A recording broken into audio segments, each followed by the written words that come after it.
Welcome back to Educator.com. Today we're going to go over the presidency and the bureaucracy. I'm sure this is everyone's favorite, so let's dive right in here. All right, four main objectives in today's lecture. We're gonna define the functions and characteristics unique to the American bureaucracy. We're going to describe some of the influences on the federal bureaucracy, and then we're going to compare and contrast the roles of the cabinet departments and the executive office of the president. That's probably going to be the main focus, the idea between, what's the difference between the White House Chief of Staff and the Secretary of State. So understand the dynamics of the relationship that these individuals have with the president. And then we're going to discuss some of the common complaints about the bureaucracy. So what is the bureaucracy? The bureaucracy is basically a systematic way of organizing a complex and large administrative structure. So each president, they're going to deal with the bureaucracy in a different manner. So what new president comes into office will definitely have an effect on how a bureaucracy is run. So again, it really depends on the personal style of each president. But one thing is for certain. The single largest employer in the United States is the federal government. So it's a huge bureaucracy, and as such, there are a lot of different facets to this bureaucracy. Again, generally divided into four basic types. You have cabinet departments, independent executive agencies, independent regulatory agencies, and government corporations. So there are four different types of general types of how bureaucracy is divided into. So you have the cabinet departments, independent executive agencies, independent regulatory agency, and then you have government corporations there.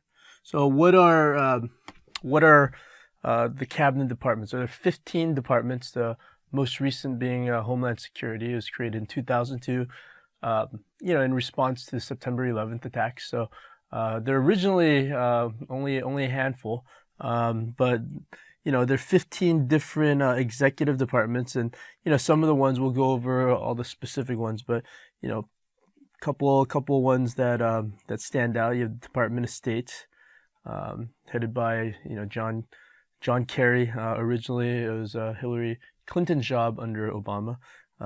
Defense, which is actually headed by a Republican, Chuck Hagel. Obama actually appointed a Republican, which, presidents will generally choose members of his or her own party, but once in a while, president will tap a member of the opposing party to be Secretary of Defense or something along those lines. And Attorney General Eric Holder. Again, these are, more prominent cabinet level positions. Again, the head is appointed by the president, but subject to Senate confirmation. So you see separation of powers, the president appointing, and the Senate is confirming.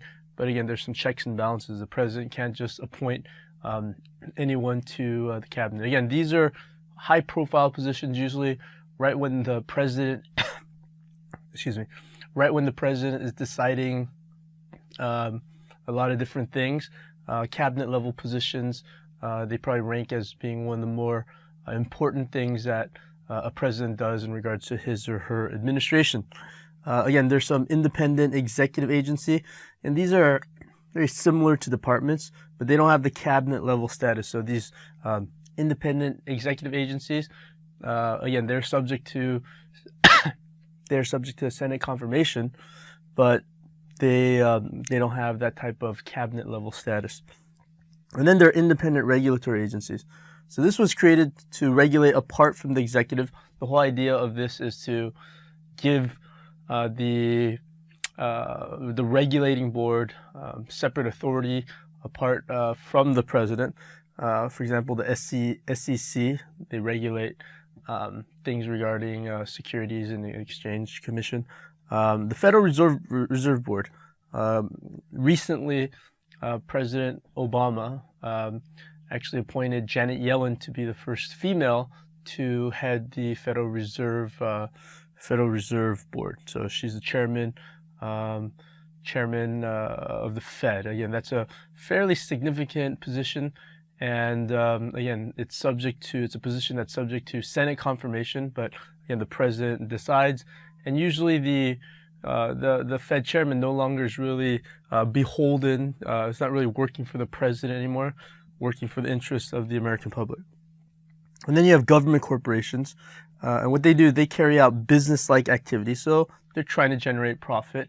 You have the Tennessee Valley Authority, United States Post Office, and the Federal Deposit Insurance Corporation. So the problem with these these government-like corporations, if you take a look at the United States Post Office, they don't really do a great job in turning a profit, partly because it's not run like a private company. So even though their goal is to make profit, there's not really as much of a drive for the post office to make profit as there would be with a company like FedEx or UPS. But again, these are basically the 4 different ways that our American bureaucracy is actually divided into. So what are some characteristics of the American bureaucracy? Well, political authority is shared, and that's going to be a common theme, the idea that no one individual actually controls the bureaucracy by both the president and Congress, and most agencies share functions with similar agencies in state and local governments. So you can actually use bureaucracy as an example of how power is divided within the national government.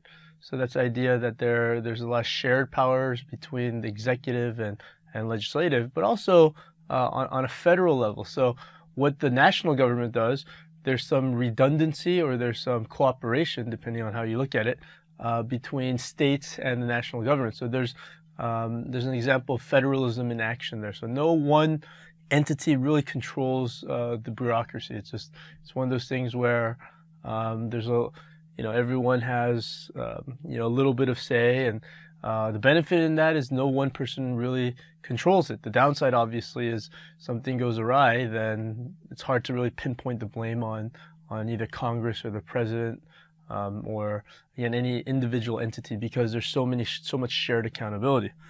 The reason why bureaucracy actually has a lot of power, though, is the main source of bureaucratic power comes from its discretionary authority. Okay, what that means is the following. So Congress describes what gets done. So Congress can enact a law. This agency must carry out so and so, but they're vague in what has to be done in order to carry this out. And so these bureaucracies, they have a lot of discretionary authority as to how to carry out the will of Congress. So again, Congress describes what gets done, but the agency may create specific regulations that are in accordance with these congressional mandates. So this gives these bureaucracies incredible amounts of authority. The IRS, for example, there are a lot of different things that the IRS can do in terms of doing what its mandate is in terms of collecting taxes. So the head of the IRS, they can create a lot of there's a lot of leeway in how the head of the agency can run the organization. So again, Congress has general mandates, and again, the head of each bureaucratic organization, they pretty much get to decide a whole lot of things. So they have a lot of discretionary authority. Now, again, some agencies deal directly with the American public, like I mentioned, everyone's favorite agency, the Internal Revenue Service, IRS, while other agencies work with state and local governments. And so individuals don't really contact them. They work in conjunction with state and local organizations like the Department of Education. Now, what are some main influences on the federal bureaucracy? So we're going to pinpoint 3 here. So there's executive influences, there's congressional influences, and then iron triangle. We'll discuss what this iron triangle actually means here.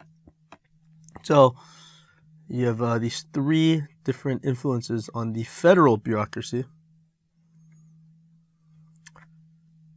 So executive influences. Well, again, the president appoints people. Again, that's something that the executive has power over in a lot of areas. So that's basically the main thing. The president's ability to select an individual that's going to head a bureaucratic organization. And again, the president can issue executive orders in which it is basically the responsibility of these bureaucracies to follow the mandate of the president via the executive order. And again, I mentioned before, it's really is the personality of the president to actually reorganize different agencies according to his personal managing style. Okay. And then you also have congressional influences. So whereas the president actually makes appointments, there's Congress that they influence the appointments. They're going to hold hearings. There's every individual is going to be scrutinized, again, depending on the level of a bureaucracy, high level versus low ranking. High level officials are going to be subject to greater scrutiny. And again, they're going to write legislation impacting agencies, which again, agencies have a lot of discretionary power, but again, it's these congressional influences that dictate what these bureaucracies are going to actually do.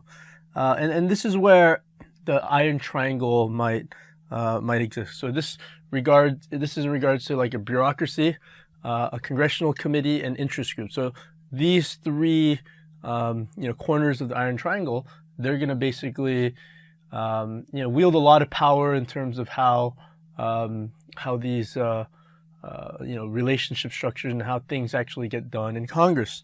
So let's see, these alliances, these iron triangles. First part would be the bureaucracy. Okay. Second part would be the interest groups. Again, the goal of an interest group the goal of an interest group is to basically figure out what legislation is going to impact its members positively, and so they're going to work with the bureaucracy to try to get favorable legislation passed, or they're going to do what they can to basically lobby these congressional committees.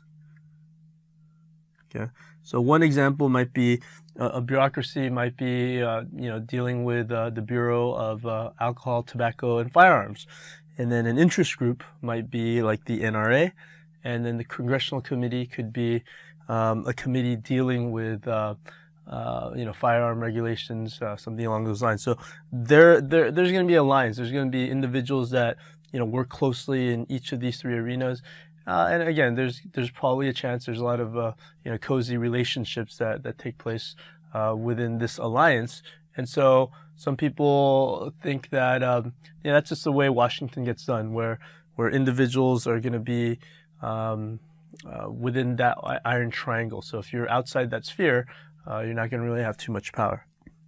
And again, it's not necessarily always bad. Congress and the president oftentimes defer to their influence simply because they're the experts. The NRA, they're going to have all the information regarding statistics and all these different things, and the Bureau of Alcohol, Tobacco, and Firearms, they're going to be they're going to be filled with individuals that have experience in that arena.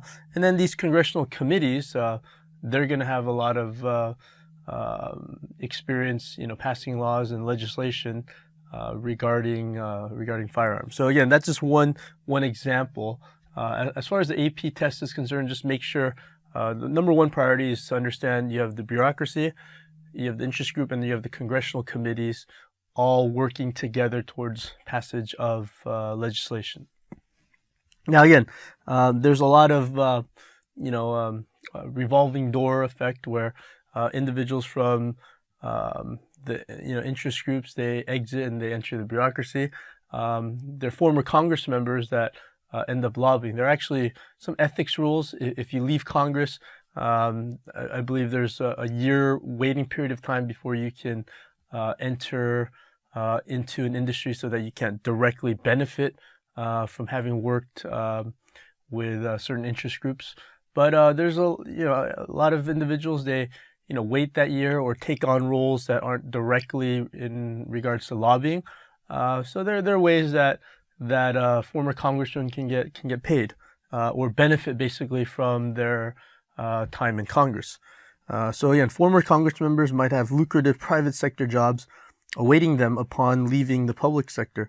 For example, former Senate Majority Leader Tom Daschle started his own consulting firm. And again, as such, there's a lot of influence that I'm sure he is familiar with, and having that experience, it definitely helps him out.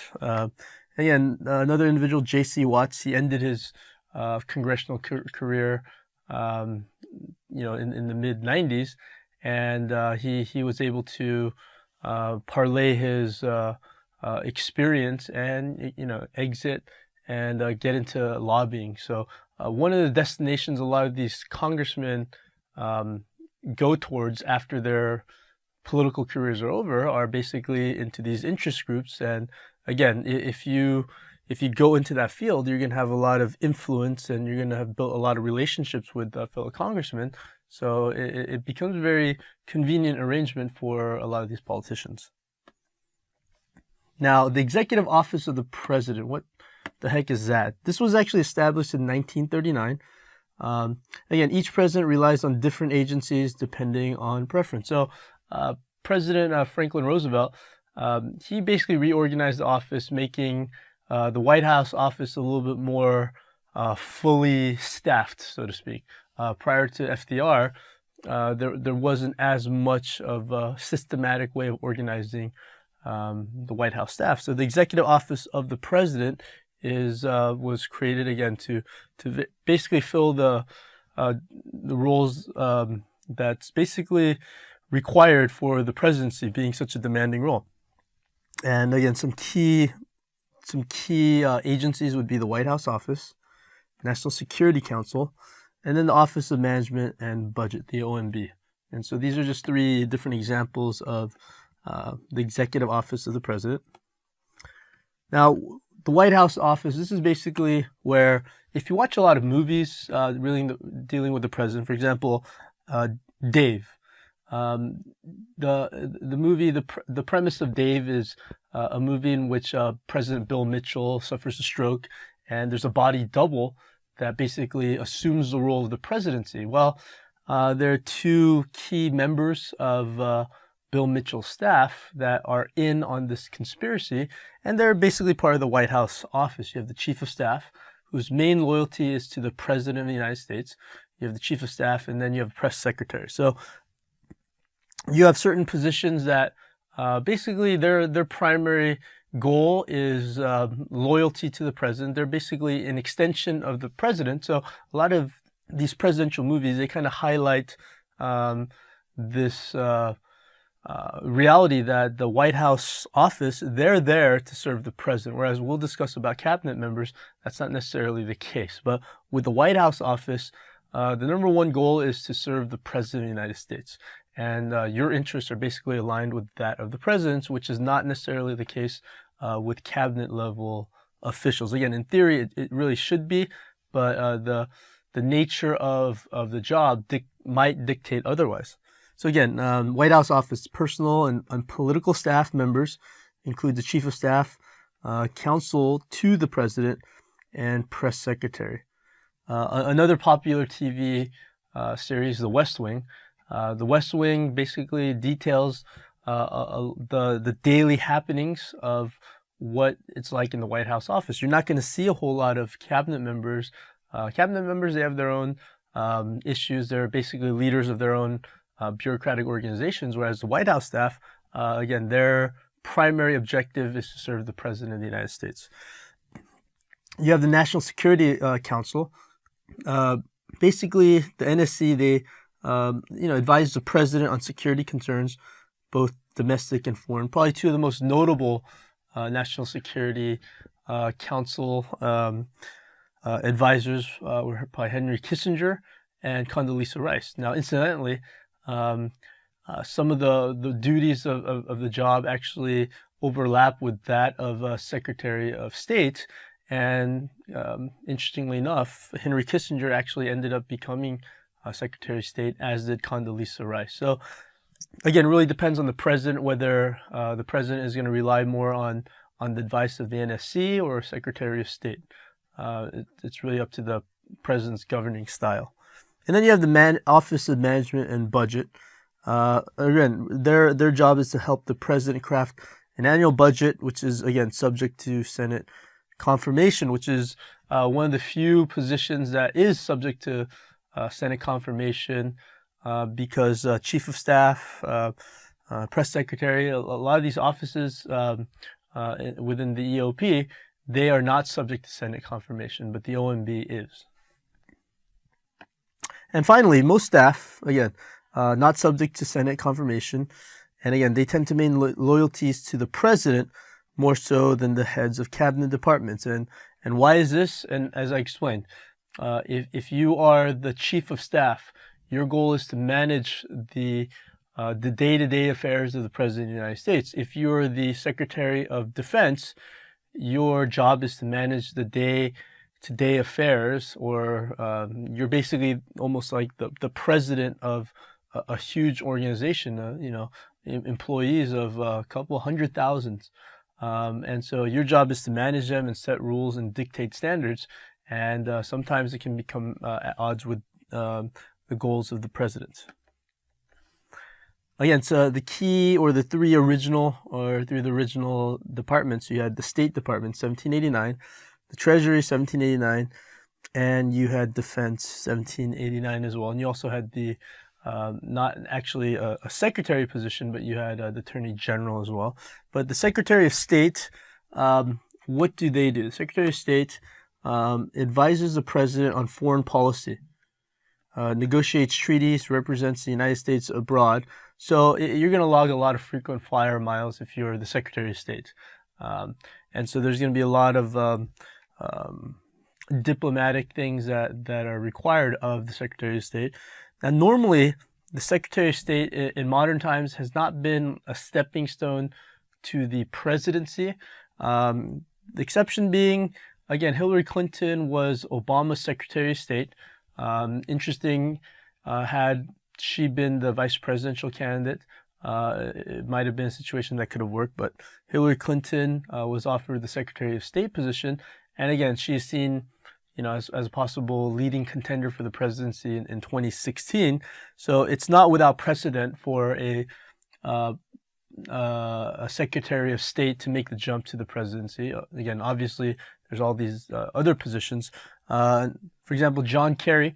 John Kerry used to be a senator from Massachusetts, presidential candidate in 2004, and became the Secretary of State under Obama's administration. Probably not a future presidential candidate, but this is a very prominent position. Probably one of the most, if not the most prominent secretary cabinet level position. And again, Colin Powell. Colin Powell never actually ran for president, but was always considered to be a possible presidential candidate. Having a military background, but also being Secretary of State and also Secretary of Defense. So one of these things that to be able to have that on your resume definitely is something that adds to your presidential credentials. Secretary of Treasury. The first Secretary of Treasury was actually Alexander Hamilton. Alexander Hamilton was our first Secretary of Treasury. So what does Secretary of Treasury do? They oversee the production of coins and currency, the disbursement of payments to the public, revenue collection, and funds to run the federal government. So again, Alexander Hamilton, who's featured on the $10 bill, he was our first Secretary of Treasury. And one Secretary of Treasury that actually highlights the idea that the interests of the president may not be the same as the interests of the secretary. Paul O'Neill was actually the individual that was selected to be the Secretary of Treasury under President George W. Bush's administration. But Paul O'Neill didn't see eye to eye with the president in terms of his stance with tax cuts. And so he was vocal in his opposition, and he was eventually fired for not necessarily insubordinate, but basically not following the line of the administration. So, a cabinet member, they generally are not going to see eye to eye on every matter. Now, are they going to be loyal to the president? Yeah, oftentimes, most of the time they will, but again, depending on the goals. You have a goal of running a department versus advising the president, and a lot of the times they're very commonly aligned, but sometimes they are not. So cabinet members definitely can be a little bit more vocal in their opposition, again, compared to the White House office. Timothy Geithner, he was the first Secretary of Treasury under Obama's administration.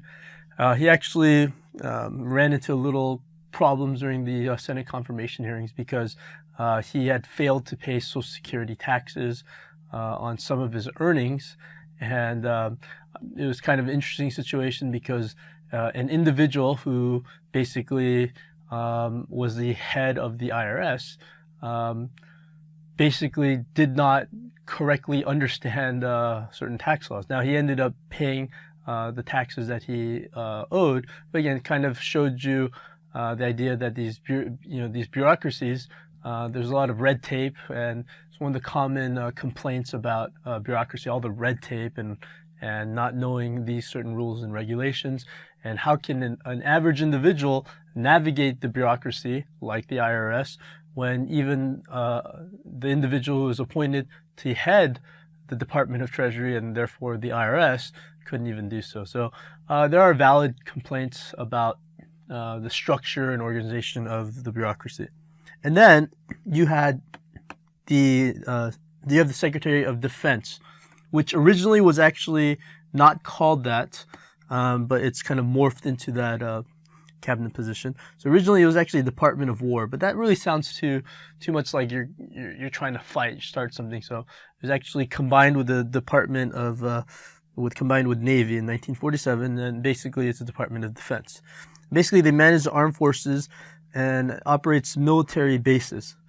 Again, Obama tapped Chuck Hagel, a Republican, to head the Department of Defense, maybe as a way to throw an olive leaf across the aisle, to try to use foreign policy as a bipartisan issue.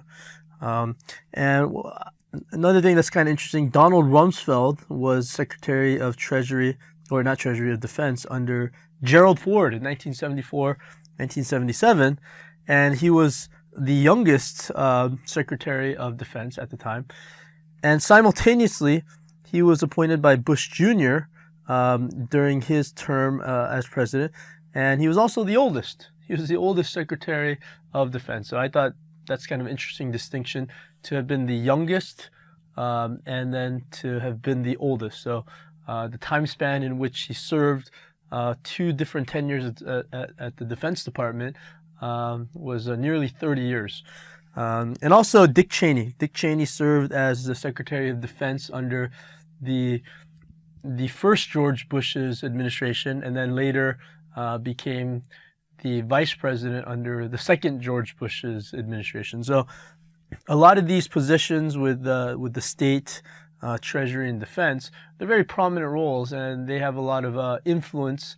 And again, there's no prerequisites, no constitutional prerequisites for a lot of these positions. But again, most of these individuals, particularly defense, they're gonna have had military experience or congressional experience for the most part. But there are no formal requirements for these cabinet level positions. Now, what are some other executive departments? You have the Secretary of Interior. What do? They manage federal lands, refuges, and parks. Department of Justice. Again, they provide legal advice, enforce federal laws, and represent the U.S. in courts. And there are others. So there's Agriculture, Commerce, Labor. What they do is they every Friday, one of the goals of, or one of the duties of the Bureau of Labor and Statistics, which falls under labor, they report government data on unemployment, inflation, and such figures. Health and Human Services take on a prominent role with Obamacare. Housing and Urban Development, or HUD, they provide a lot of they oversee a lot of regulations and provide subsidized housing for individuals on low income. So they provide a lot of regulations for companies to maintain. Transportation, Energy, Education, Veterans Affairs, and Homeland Security. So there's a total of 15 departments, cabinet level departments currently in the United States. Now, one kind of interesting fact here, again, as far as the AP exam is concerned, you're not gonna get a whole lot of questions on the specifics of each cabinet level administration. In fact, one of the questions is not going to be how many cabinet level positions are there. It is good to know the roles of the prominent cabinet level departments, and again, it's not necessary to know specific individuals. That being said, one of the interesting things that has kind of developed as tradition over time is that when the State of the Union address is given at the end of January or beginning of February, again, the president is required by the Constitution to give a State of the Union address. Now, it doesn't necessarily have to be televised, but that's what it has become over the years. You have a very potentially dangerous situation. You have the President of the United States addressing the nation, and right behind the President, you have the Vice President of the United States, and right next to the Vice President, you have the Speaker of the House. So you have the first in line to the presidency, and you have the second in line to the presidency, and the president is addressing both houses of Congress. A lot of the cabinet members will attend, and you have the judiciary. So you have heads of each, the legislative, executive, and judicial branch, all in one building. So it's a huge security risk. As such, what they will do is they'll do the following. So every year, during the president's State of the Union address, one lower level cabinet member does not attend the speech, just in case something happens and security protocol goes awry and you no longer have the president or Congress. You have a cabinet member. I don't know specifically, maybe like the 15th or 16th down in the line of presidency, after the president, vice president, speaker of the House, president pro tempore. After you keep on going down to the line of lower level cabinet members, you hit upon an individual that basically could become the president of the United States in the case of a terrorist attack of some sort. So kind of interesting. We would have had our first Asian American president if that were the case. On February 12th, 2013, it was Secretary of Energy Stephen Chu that was chosen to be whisked away by the Secret Service. Again, usually a kind of very interesting experience for that cabinet member. It was towards the end of his position. So he decided, something that would be kind of interesting. Didn't have to watch the President's State of the Union address live. And then the following year, January 28th of 2014, Secretary of Energy Ernest Moniz, he was the chosen individual just in case. So it's one of the kind of random things that's kind of interesting about these lower level cabinet officials, whether it's going to be the Secretary of Energy or Veterans Affairs or Housing and Urban Development. Usually that individual is whisked away just in case the unthinkable happens.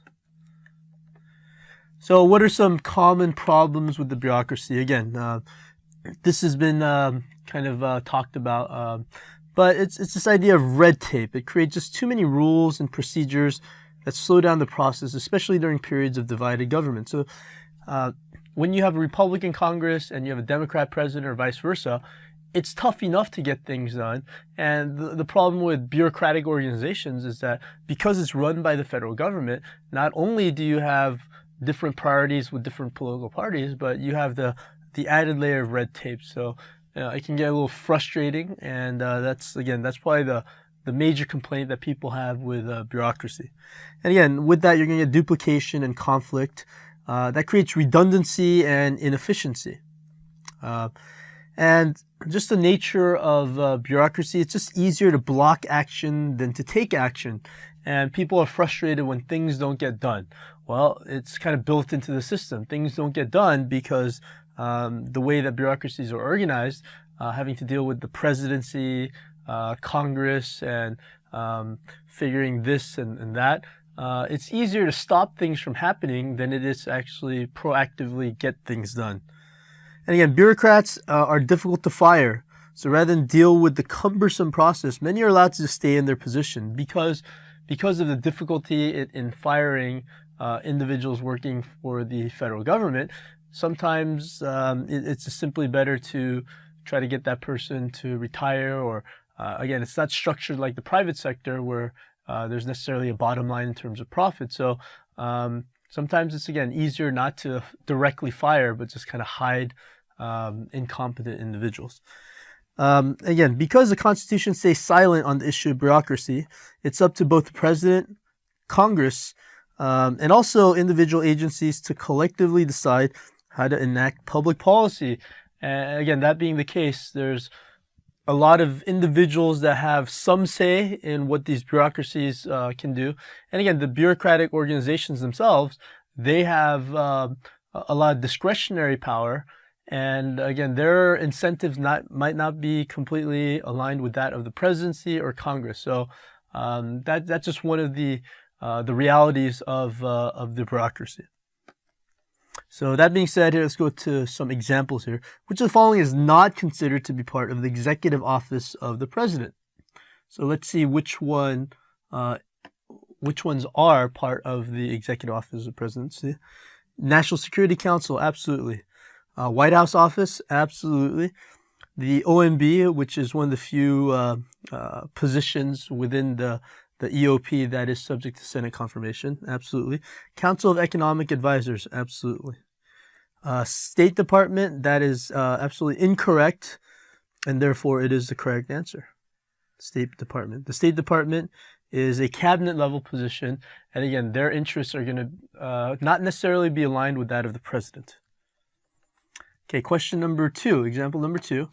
Which of the following individuals is most likely to serve the interests of the president as his or her first priority? So who's going to serve the president of the United States? Is it going to be the White House Chief of Staff? Absolutely. Okay, one of the more recent White House Chief of Staff who actually left to become mayor of Chicago, Rahm Emanuel.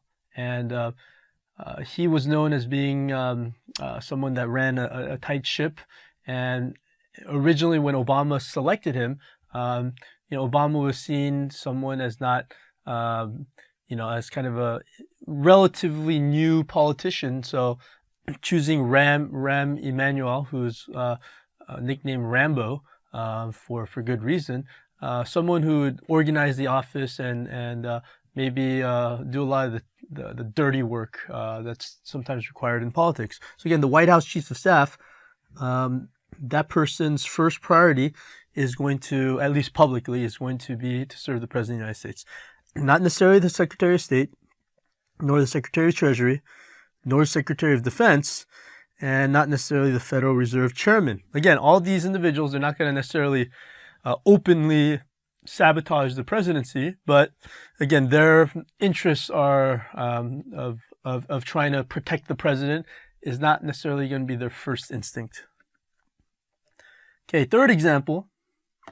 Which of the following cabinet positions was the most recently created in 2012? And this one's fairly straightforward question here. Not state, defense, or treasury.